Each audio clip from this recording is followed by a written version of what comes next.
Corona महामारी की वजह से करीब 2 महीने तक सब कुछ बंद रहा और अब जब अनलॉक की स्थिति है तो महंगाई आम आदमी को परेशान कर रही है। खास तौर पर पेट्रोल डीजल के दाम पिछले 15 दिनों से लगातार बढ़ रहे हैं। अब इस पूरे ही मसले पर सियासत हो रही है। पिछले 15 दिनों से पेट्रोल और डीजल के दामों में बेतहाशा बढ़ोतरी हुई है। रविवार को पेट्रोल के दाम 36 पैसे और डीजल के दाम 58 पैसे प्रति लीटर बढ़े। पेट्रोल अब 86.82 रुपए प्रति लीटर और डीजल 77.78 रुपए हो गया है। राजधानी भोपाल में पेट्रोल की कीमतों में करीब 12% और डीजल के दामों में करीब 13% का इजाफा हुआ। पब्लिक ट्रांसपोर्ट चल नहीं रहा और उससे ज़्यादा सेफ्टी के लिए तो अपनी गाड़ी यूज कर रहे हैं। गाड़ी यूज करते हुए भी यहाँ पे पेट्रोल पंप पे जब मॉर्निंग में पहुँचते हैं तो भाई कल कुछ रेट था, आज कुछ रेट है और इसके बारे में कोई भी नहीं सोच रहा। किसको कहें सर, रोजगार है नहीं। सरकार से यही मांग है कि अभी तो जैसी परिस्थितियां हैं उस हिसाब से आदमी ऐसे ही परेशान है, तो उस कंडीशन में ऐसा करना चाहिए कि पेट्रोल के दाम ना बढ़ा के कुछ समय तक ना बढ़ाएं, उसके बाद फिर जब थोड़ी परिस्थिति सही होती है, थोड़ी सुधार होता है, उसके बाद बढ़ाएं तो आम नागरिक को उतनी ज़्यादा परेशानी नहीं होगी। ऐसे आदमी पहले से ही मेंटली परेशान है। आम आदमी महंगाई से परेशान है। ऐसे में कांग्रेस ने इस मसले को भुनाने की तैयारी की है। मध्य प्रदेश कांग्रेस कमेटी के अध्यक्ष और पूर्व सीएम कमलनाथ ने ट्वीट कर प्रदेश व्यापी आंदोलन का ऐलान कर दिया है।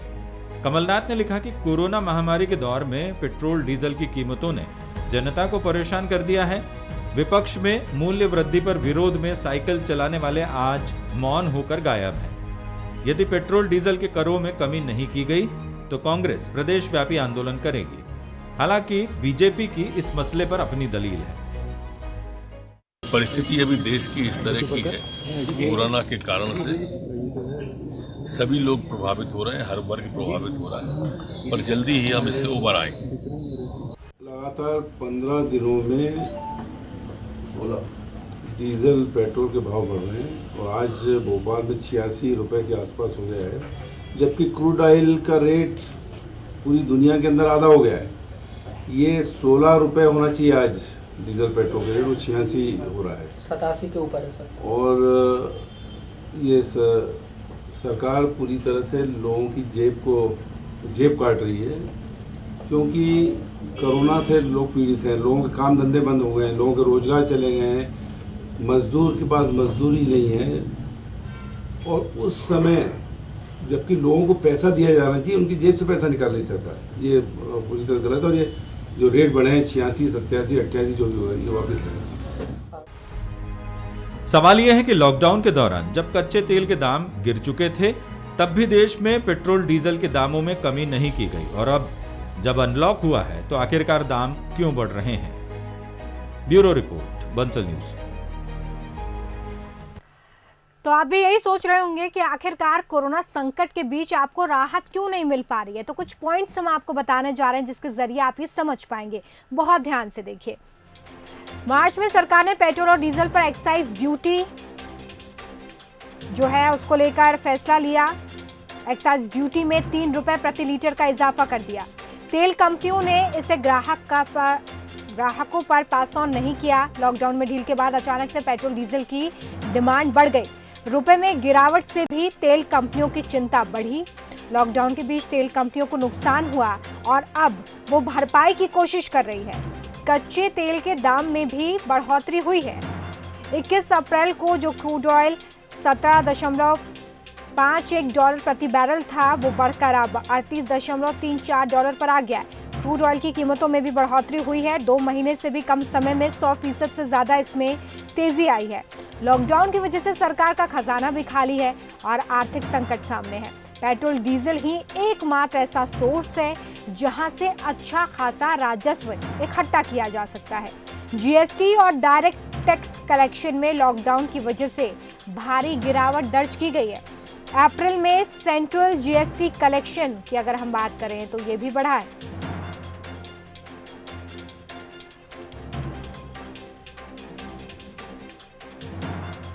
चलिए इसी खबर पर हम ज्यादा चर्चा करेंगे। हमारे साथ धैर्यवर्धन शर्मा बीजेपी के प्रवक्ता जुड़ चुके हैं। कांग्रेस का पक्ष रखने के लिए हमारे साथ योगेश यादव जी जुड़े हुए हैं। चलिए सीधे हम रुक कर लेते हैं। आप दोनों का ही बंसल न्यूज पर बहुत स्वागत है। योगेश यादव जी, सबसे पहले आप ही के पास आ रही हूँ। लगातार दामों में बढ़ोतरी हो रही है और सीधे सीधे इससे आम जनता प्रभावित हो रही है। आपकी तरफ से आंदोलन की चेतावनी भी दी जा रही है। देखिए, बड़े देश के अंदर भयावह और विचित्र स्थिति का देश सामना करना पड़ रहा है। पहली बात तो ये, अव्वल मैं ये कहना चाहूंगा कि 20 लाख करोड़ का जो पैकेज घोषित किया है, अब तकनीकी और वैज्ञानिक आधार पर ये नरेंद्र मोदी जी जाने या सीतारमण जी जाने कि वो कहना क्या चाहते थे और करना क्या चाहते। मैं तो बुनियादी बातें कर रहा हूं। आज कितना बड़ा दुर्भाग्य इस देश का कि पेट्रोल के दाम और डीजल के दाम सामान्यतः दोनों बराबरी पर आ गए। इसका मतलब आप जानते हैं, डीजल कामगारों की एक रोजगार का साधन था। डीजल का मतलब यह था कि लोडिंग मेटाडोर, मिनी मेटाडोर, उसके बाद ट्रक है, ट्रांसपोर्ट ऑटो है, लगेज के लिए जिनका प्रयोग किया जाता था। तो हमारे देश का वेजेस, मजदूरी, हमारे देश का मजदूरी का रोजगार पूरा का पूरा इस ट्रांसपोर्ट पर निर्भर करता था। अब चूंकि ट्रांसपोर्ट का मूल्य ही आपने बढ़ा दिया, तो इस पर संपूर्ण महंगाई का इस पर प्रभाव पड़ेगा। दूसरी बात मैं कहता हूं कि देश आज सबसे बड़ी बात है कि पब्लिक ट्रांसपोर्ट बंद है।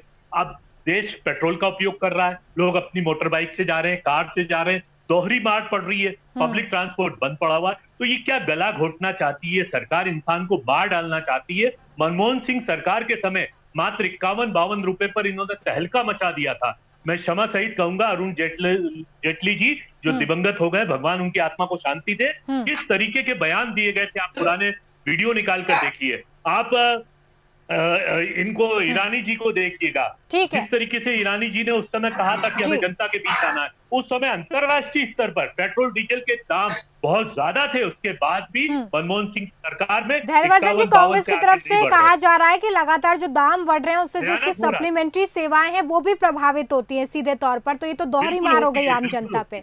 आप लोग गला घोटने की कोशिश कर रहे हैं जनता की। देखिए, क्या कांग्रेस ये कहेगी कि जो वाहन बंद किए गए थे उनको क्या चालू रखना चाहिए था? क्या सार्वजनिक वाहनों को खुला कर देना चाहिए था? सर, मैं पेट्रोल डीजल पर आपसे रिएक्शन मांग रही हूँ। जनता के लिए खोल देनी उन्होंने ये नहीं कहा कि आप पब्लिक ट्रांसपोर्ट को खोल दें। है। उन्होंने ये कहा कि अगर आप पब्लिक ट्रांसपोर्ट बंद रखे हुए हैं तो लोग अपने निजी वाहनों का इस्तेमाल कर रहे हैं। ऐसे में अगर पेट्रोल डीजल के दाम बढ़ते हैं तो सीधे तौर पर वो प्रभावित होंगे, उनका बजट बिगड़ेगा। रोमिता जी, आपने संस्कृत की एक कहावत सुनी होगी कि विपत्ति काले मर्यादा नास्ती। ये आपातकाल है, ये विपत्ति काल है। यहाँ ज्यादा किंतु परंतु से काम नहीं चलने वाला।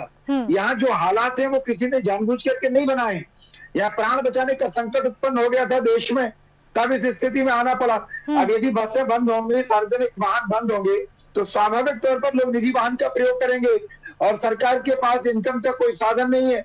लोग खरीदारी नहीं कर रहे थे तो टैक्स नहीं पहुंच रहा था, किसी प्रकार के उद्योग धंधे चल नहीं रहे थे, वो टैक्स नहीं पहुंच रहा था। समय पर तनख्वाह देना सरकार की जिम्मेदारी बनती है। सरकार ने खजाना खोल दिया था गरीबों के लिए।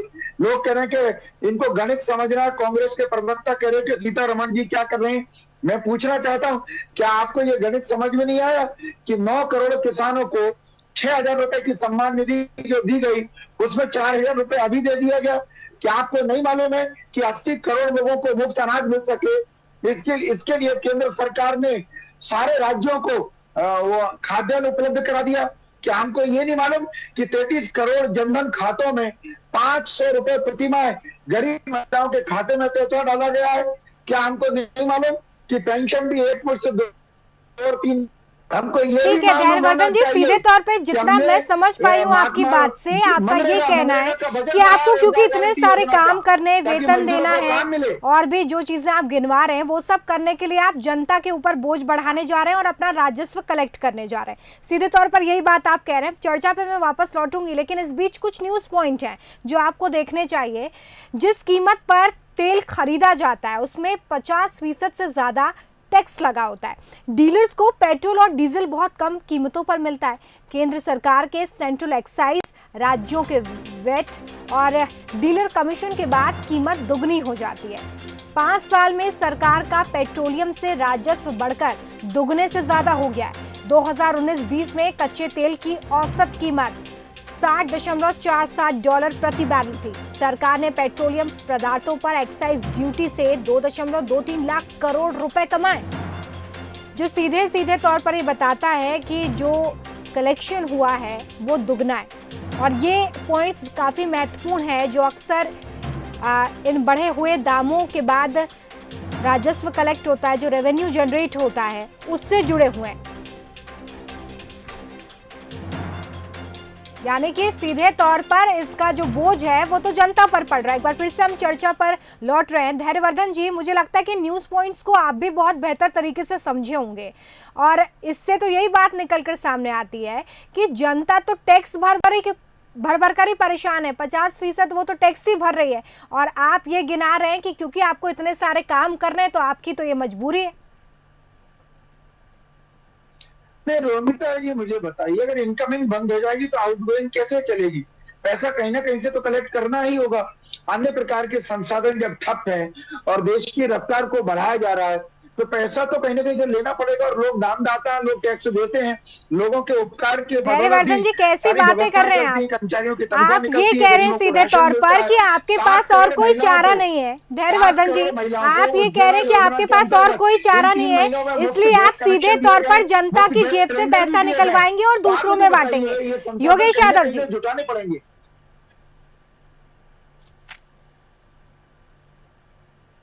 जी योगेश जी अपनी बात रखिए।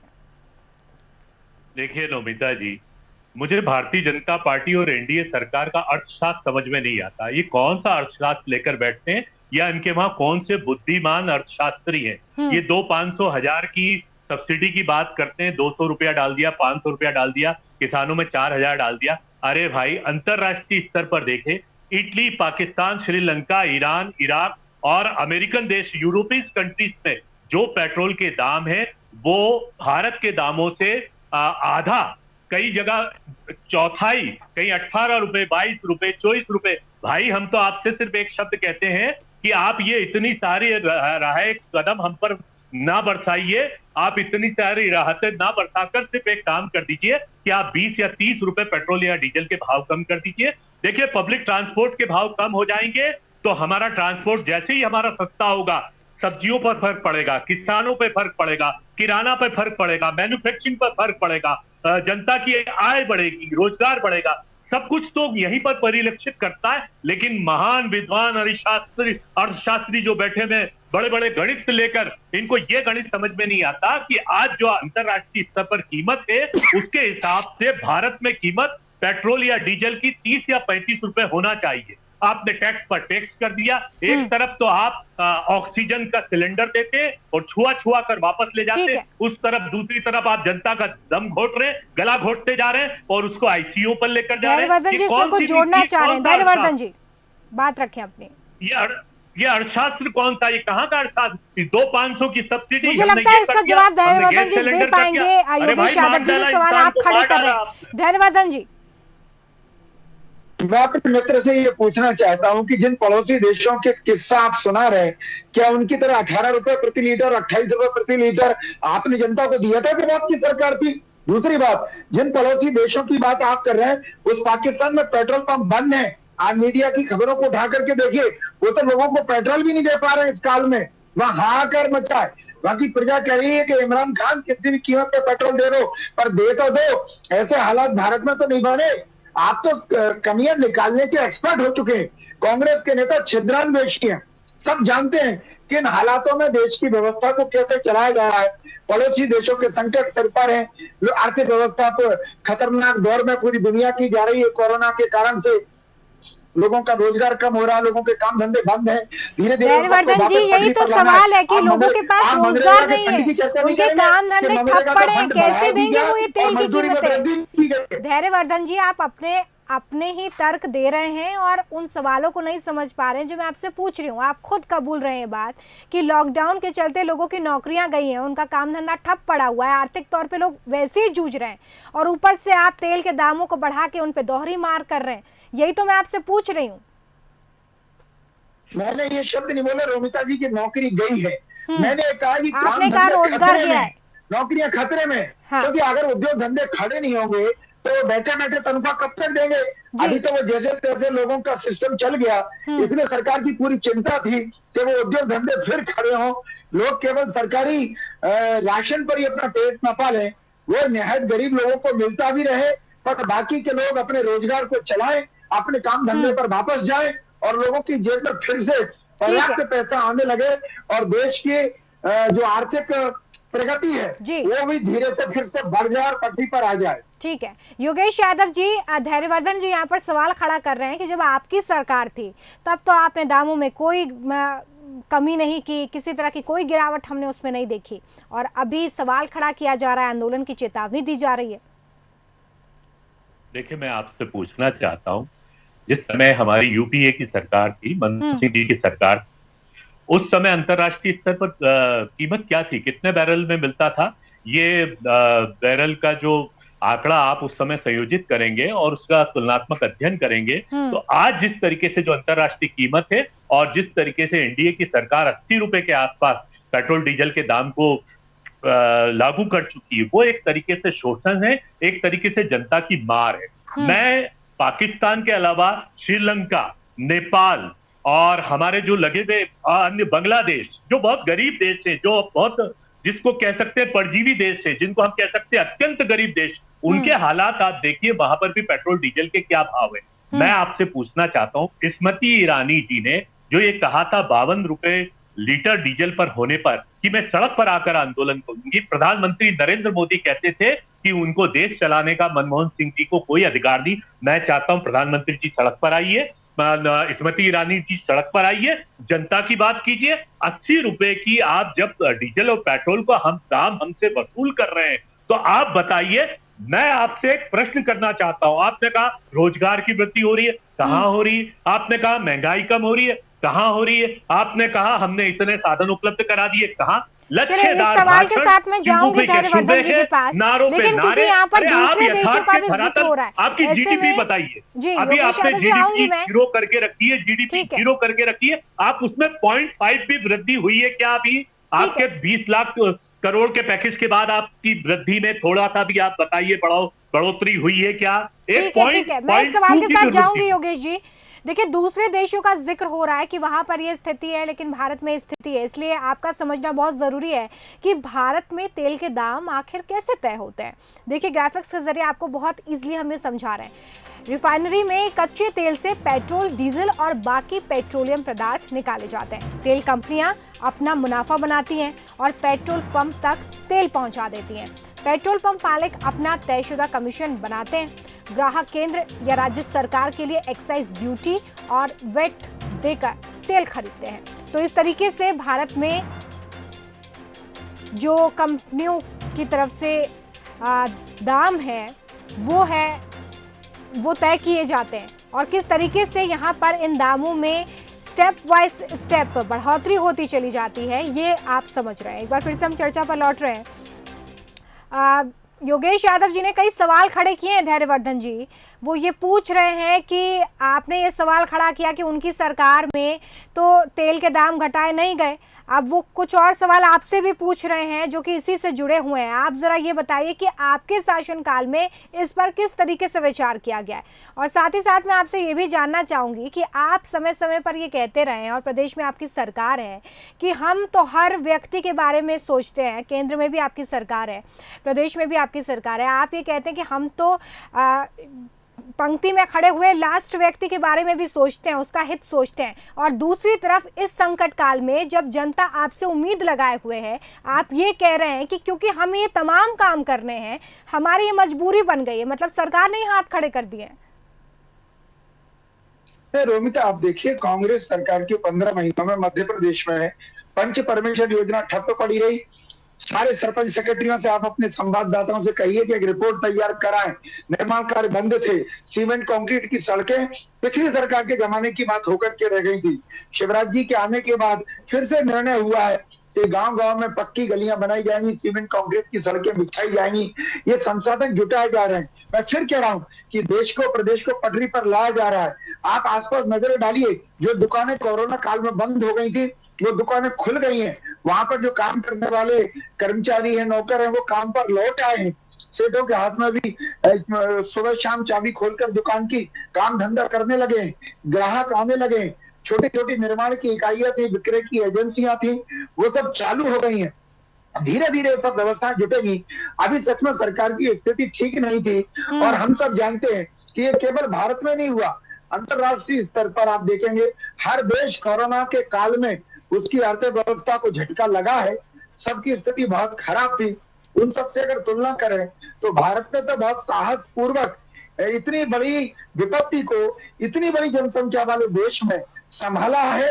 ये इसके लिए साधुवाद के पात्र है और प्रधानमंत्री जी सहित प्रदेश की सभी सरकारें जी सारे लोग धैर्यवर्धन जी, जरा ये बताइए मुझे कि जब लोकसभा चुनाव थे और उस दौरान भी पेट्रोल डीजल के दाम बढ़े तो उन्हें फट से आप लोगों ने घटा दिया। उस वक्त चुनाव थे, अभी चुनाव नहीं है इसलिए इस पर विचार नहीं कर पा रहे। मैंने बताया देश में जब अनुकूल परिस्थिति होती है, टैक्स कलेक्शन ठीक होता है, तब उस समय या तो वृद्धि नहीं की जाती है या कुछ कमी कर दी जाती है। ये सब दिन भी आपको देखने को मिलेंगे, पर आज हालात बिल्कुल अलग हैं। आज कांग्रेस बात का बतंगड़ बना रही है, आज कांग्रेस बेशुद्ध षड्यंत्र कर रही है और जनता भी जानती है कि ये विरोध की जो रस्म अदायगी है उसके लिए कांग्रेस अगर कुछ करना चाहे तो करे, हमें आपत्ति भी नहीं है। ये खूब पुतले जला लें, खूब धैर्यवर्धन जी, सरकार आपकी और आप कांग्रेस से उम्मीद कर रहे हैं कि वो कुछ कर दे, ये किस तरह की बात है?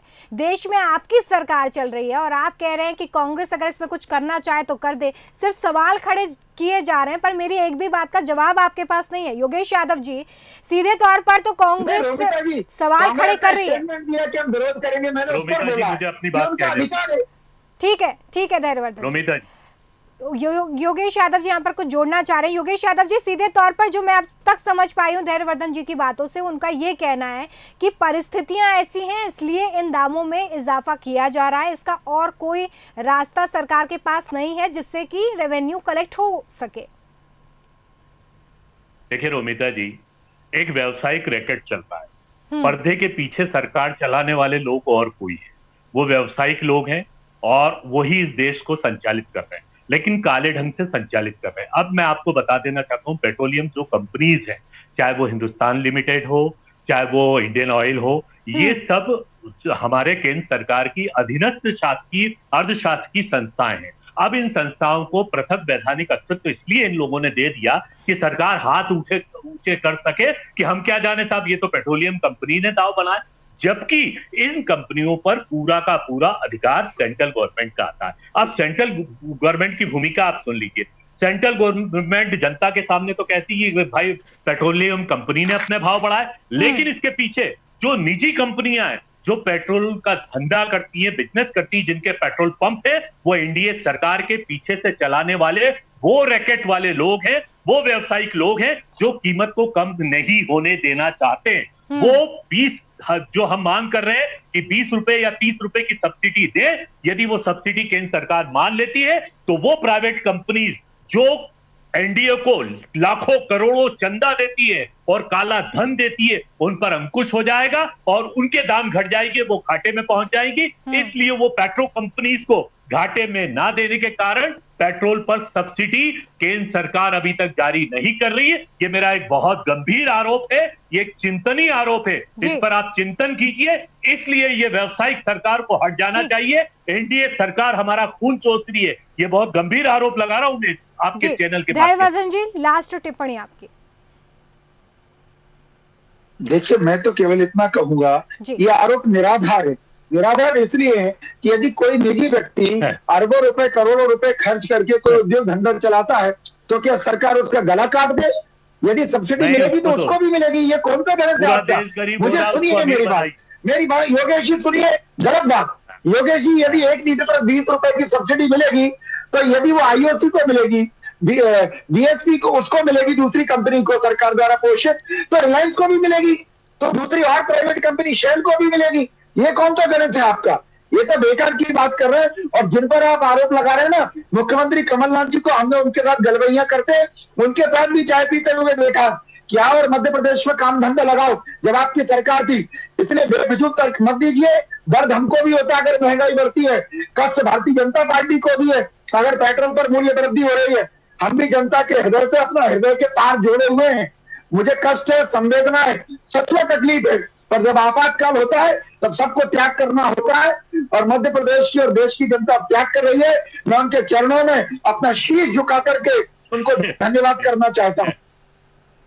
चलिए, तो कुल मिलाकर भाषण दे बात दिया यही है जी। योगेश यादव जी कुछ जोड़ रहे हैं, लास्ट टिप्पणी योगेश यादव जी, क्योंकि आंदोलन की चेतावनी भी दी गई है, आप सुन तो रहे हैं कि क्या कुछ तर्क है देखिए, यहाँ पर सरकार का?